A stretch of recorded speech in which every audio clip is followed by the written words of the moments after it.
Hey everyone, this is Austin. Welcome back to another video of, the Rise of the Shield Hero. And this one, I'm going to have to throw in a little pieces of spoilers in the light novel, and I'll actually source the light novel if I remember actually while doing this. But this was a actually pretty good episode, and honestly, I'm quite satisfied with it, and I can't wait for the next episode to say the least. And it's really sad that the next episode's the last episode, and on Friday is going to be the last time I'm going to be doing the preview for the Rise of the Shield Hero. It's been quite an adventure to cover this, and I can't thank you guys all enough for watching my reviews, but this isn't the end, so we have one more episode left, and I'm going to actually tell you the Waves video is coming out next week. I will explain more in depth of what's going on with the Waves. So I'm going to throw you little pieces here and there, kind of give you a little treat until the video comes out. I'm still working on editing it, but nonetheless, continue on to the actual review. So we have, Nofumi kind of teleporting back using the, teleport skill that the heroes have to warn the queen about what's going to happen, and she has her good old forces gathering up to fight the wave, and I'm really, really liking that, we kind of see the skill in use. I thought, some things aren't always in there, but they would avoid stuff, but they didn't, which is good, but continue on. So, we see Melty's there. She's not actually supposed to be there in the light novel, but she kind of serves a different purpose in this one. And as I usually say to people that love the light novel, you can't have everything in a light novel and an anime because, one, they aren't having a multi-million budget for an anime, usually. And I don't think it's that highly, big of a budget. It's a good budget, but I don't think it's that big. And nonetheless, you can't always put everything in a book in a anime because we have to simple things down for certain people because some people lose track of stuff, to say it the nice way. But continue on. So we see Larc and Threes are fighting also the Waves. They're on another boat, and Melty talks about Nofumi not kind of trusting people, and all of a sudden you trust Larc, and it kind of stings in this episode.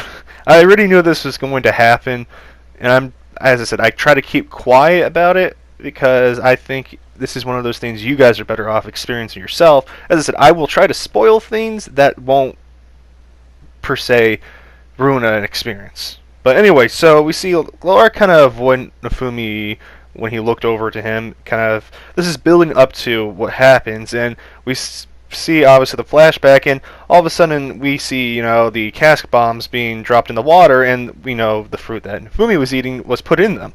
And they're kind of fighting off the ads, as us MMO players would say with the things. But we see everyone actually is working together very nicely, the heroes, and it's a big surprise so far, to say the least. And we have Philo and Nofumi heading into the water to keep the boss at bay because the queen thought that would be the best action for him. And we see Red and the others actually work together again to hit the boss, but it had no effect, and it still shows that they're still weak. And it's kind of funny because you think they would be stronger, but in reality they aren't taking it seriously like Nofumi is, and it kind of shows you have to go through the fire to become really good at stuff.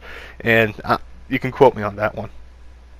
Actually don't. But anyways, continue on. So we see Raphtalia is using a harpoon to damage the boss, and I just wanted to mention that because I thought it was really adorable, and I like Raphtalia. Do you like her too? Tell me in the comments down below. But anyways, continue on, and obviously it doesn't do a lot of damage. It does damage, but not enough to stop it. And we see that these lizard or fishmen, I completely forgot what mob they were, are actually coming on the boat, and Melty actually uses her attack. And I know when I joke about this, don't take me seriously. Melty is Aqua. But if Aqua is useful.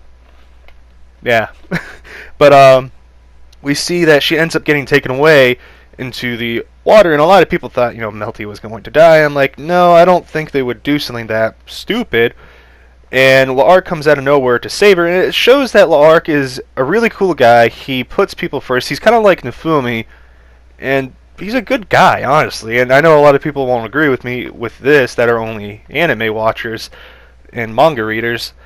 But trust me, wait in due time. And we see Larc doesn't react with, Nofumi being brought up, and this is setting up for the big betrayal that's going to happen at the end. And we see Philo and Nofumi get the boss up so Larc can, damage it. Nafumi kind of told Larc, you need to do this because he's the only one that can do a lot of damage. And we see that Philo messes it up. Therese and Larc do a combo attack, and oh, that was so beautiful. Honestly, this action in this episode was so beautiful that I'm going to watch it again. I already watched the episode 3 times, but anyways, so we see the boss is down, and, oh, we got the boss down, yay! And most of you are like, wait, we have a lot more time in this episode, what's going to happen?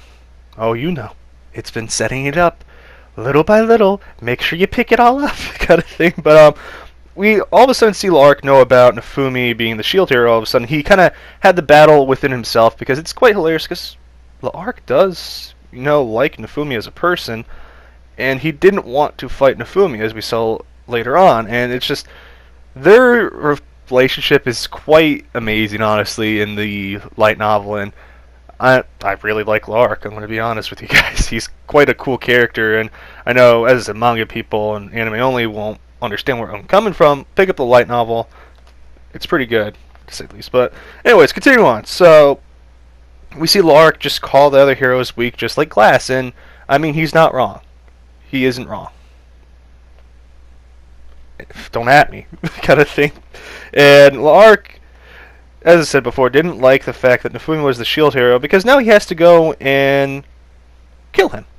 And Larc says he needs to kill the other heroes to have his world survive, and this is a tale coming, this is obviously spoilers, light novel 8, if I'm not mistaken, this is coming from. We basically will learn later on that there's this tale in Larc's world that says that the waves of catastrophe are literally the two worlds colliding and creating these ripples, which are these waves in each world, and basically who he is a vassal weapon hero, and his objective is to go and get rid of the other hero so his world can survive, sacrificing Nafumi's world in this sense. It's kind of a weird game, to say the least, and I always thought that was kind of interesting. Obviously, I'm going to go in more depth with each world in the video next week, so pay attention to that. It's going to be right after probably episode 25, so I put a schedule actually on my community tab, so check that out. Anyway, so as I said, we hear Larc call himself a hero, and as I said before, he's a vassal weapon user, and they're usually supposed to assist the heroes, and I'm going to tell you right from the start, usually heroes cannot go to the other world. They're kind of like their line of defense for the world, and the vassal weapon users are kind of like the infantry division, I guess.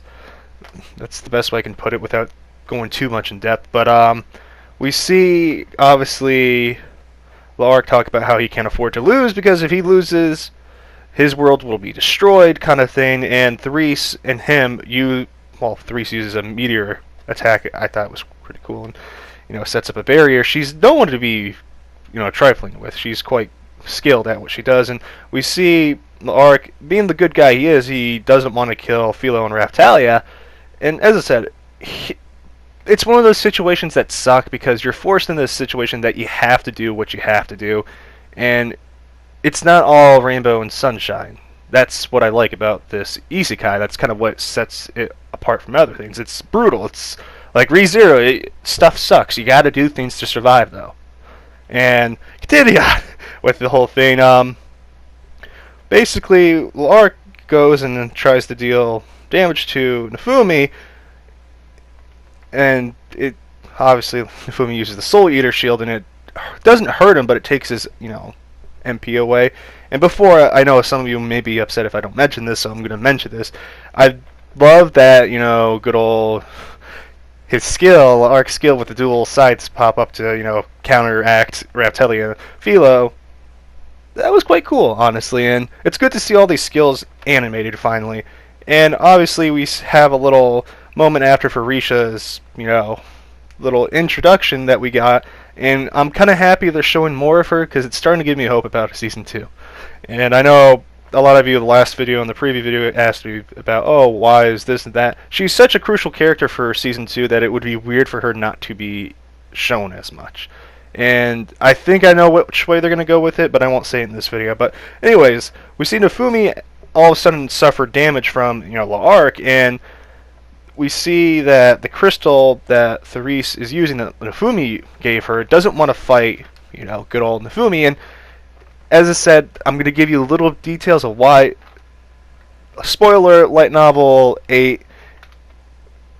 Therese is a crystal person, and she kind of can interact with the crystals, and that's why you can understand it. And we hear the crystals say sorry to Nafumi, and it's just one of those things I'll explain better in the video. But anyways, continue on. We see that Larc has a defense attack that basically if the defense is really high, that's kind of the damage he can deal to get through it, and it kind of avoids the defense skill or the defense stat.